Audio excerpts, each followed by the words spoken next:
Have you ever wondered why some relationships drain you more than they build you? It's a question that resonates with many of us. A relationship is supposed to be a source of joy, support, and growth. However, when we choose the wrong partner, it can morph into a vortex of emotional and mental exhaustion. Understanding the dynamics of relationships is crucial to avoid such pitfalls, so it's time to take a closer look. Let's delve into the 5 types of women you might want to avoid in a serious relationship. First on our list is the narcissist. The narcissist, a term derived from the Greek myth of Narcissus, a man who fell in love with his own reflection, is someone who is overly self-involved and often disconnected from the emotional needs and experiences of others. They are typically characterized by grandiosity, a lack of empathy, and a constant need for admiration. In a relationship, a narcissistic woman can be identified by her self-centeredness. Everything revolves around her needs, her feelings, her desires. She demands to be the center of attention and is often oblivious or dismissive of her partner's needs. This can be exhausting for the one who is constantly pushed to the sidelines, their feelings and needs deemed less important or outright ignored. Another hallmark of a narcissist is a lack of empathy. They struggle to understand or relate to the feelings of others, often invalidating their partner's emotions or experiences. This lack of emotional understanding can create a chasm in the relationship, leaving the partner feeling alone and misunderstood. And let's not forget the constant need for admiration. A narcissistic woman thrives on praise and compliments. She seeks constant validation, and if she doesn't get it, she might react with anger, disappointment, or even manipulation. This can leave her partner in a perpetual state of trying to please her, often at the cost of their own happiness and self-esteem. Together, these traits paint a picture of a person who is emotionally draining to be around. A relationship with a narcissist can be a tumultuous experience, leaving you feeling unappreciated and undervalued. It's like being in a one-sided relationship where your needs and emotions are constantly being overshadowed by hers. In conclusion, while it's important to remember that everyone has a degree of narcissism, a relationship with a woman who exhibits extreme narcissistic traits can be challenging and emotionally draining. It's crucial to recognize these characteristics and understand their impact on your emotional well-being. A relationship with a narcissist can be a tumultuous experience, leaving you feeling unappreciated and undervalued. Secondly, we have the emotional blackmailer. This type of individual is adept at twisting your emotions like a pretzel, using them as a means to an end. Their game is one of manipulation and control, typically veiled under a guise of concern or love. The emotional blackmailer's most potent weapon is guilt. They have a knack for making you feel responsible for their happiness. If they're upset, it's because of something you did or didn't do. They'll lay the blame at your feet, and you'll find yourself apologizing even when you're not at fault. Often they play the victim card. They'll paint themselves as the injured party in every situation, seeking sympathy and attention. They might recount tales of past hurt and betrayal, implicitly suggesting that any disagreement or criticism from you is akin to adding salt to their wounds. This tactic can be incredibly effective, leaving you feeling like the villain in your own story. One of their most insidious tactics is using your emotions against you. They're adept at exploiting your fears, insecurities, and love for them to get what they want. They might, for instance, threaten to leave you or harm themselves if you don't comply with their demands. This level of emotional manipulation can leave you feeling trapped, as if you're damned if you do and damned if you don't. In a relationship with an emotional blackmailer, you're likely to feel like a puppet, your strings being pulled according to their whims and fancies. You may find yourself constantly trying to please them, to keep the peace, to avoid their wrath. This is not a healthy dynamic. It breeds resentment, erodes trust, and drains your emotional energy. You deserve a relationship where your feelings are respected, not manipulated, where you can express yourself openly without fear of retaliation or guilt trips. An emotional blackmailer can make you feel like you're walking on eggshells, constantly fearing their emotional outbursts.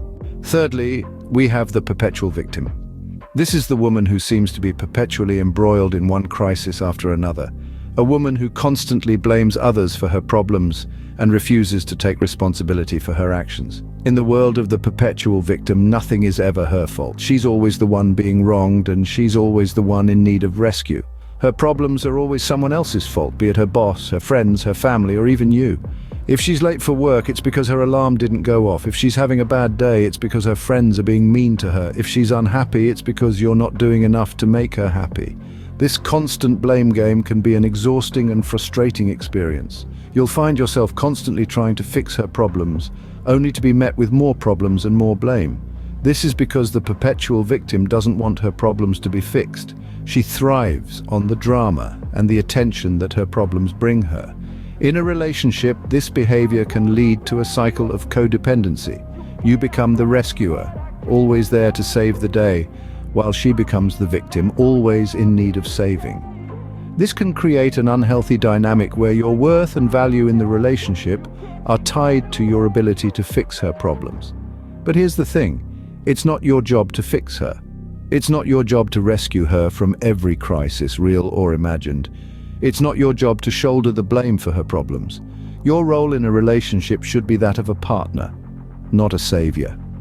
A relationship with a perpetual victim can be emotionally draining. You'll find yourself constantly having to rescue them from their self-created crises. It's a constant cycle of drama, blame and rescue with no room for growth or happiness. So, be aware of the signs and don't allow yourself to be drawn into the perpetual victim cycle of blame and rescue. A relationship with a perpetual victim can be emotionally draining, as you're constantly having to rescue them from their self-created crises. Fourth on our list is the control freak. Now, this archetype is characterized by an excessive need for control, an inability to trust, and a lack of respect for boundaries. The control freak is often driven by an underlying fear of losing control. This fear can be so overpowering that it manifests in an overwhelming need to control those around her, especially her partner. She may often dictate what her partner should do, where, eat, whom to associate with, and even how to think. Her inability to trust is another hallmark. She may constantly second-guess her partner, doubting their decisions and questioning their judgment, leading to a relationship that's more about suspicion than mutual trust. This constant mistrust can make a relationship feel more like an interrogation than a partnership. A lack of respect for boundaries is another characteristic trait. The control freak may invade personal spaces, disregard personal preferences, and overstep emotional boundaries. She might not respect her partner's need for personal space or individuality, making the relationship feel suffocating. These traits can lead to a stifling and oppressive relationship. When your every move is dictated, your every decision questioned, and your personal boundaries disregarded, the relationship becomes a source of stress rather than a haven of love and understanding. A relationship with a control freak can feel like a prison, as you are constantly having to conform to their rules and expectations. Lastly, we have the materialistic woman. This type is often characterized by an excessive focus on wealth and status. She's the one who's always looking for the next big thing, the next shiny object. She's dazzled by the glitz and glamour of the material world and often overlooks the value of intangible things like love, kindness, and genuine connection. The materialistic woman often lacks appreciation for non-material things. She might not recognize the worth of a heartfelt compliment, of spending quality time together. Instead, she might be more interested in how much money you make, what kind of car you drive, or whether you can afford to take her on exotic vacations. Another common trait of the materialistic woman is using relationships for personal gain. She might see a relationship as a means to an end, a stepping stone to a more lavish lifestyle. Her affection might seem conditional, contingent on what you can provide for her materially.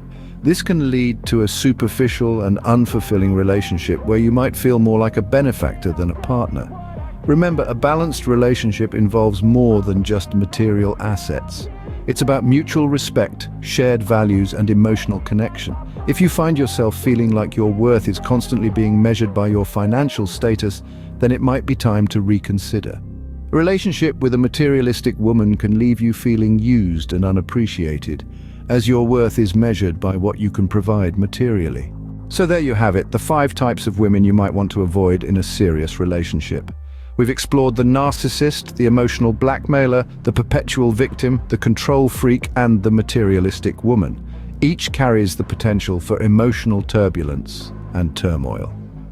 These relationships may leave you feeling drained, frustrated, or even heartbroken. Remember, the choice of a partner can greatly impact your emotional health and overall happiness.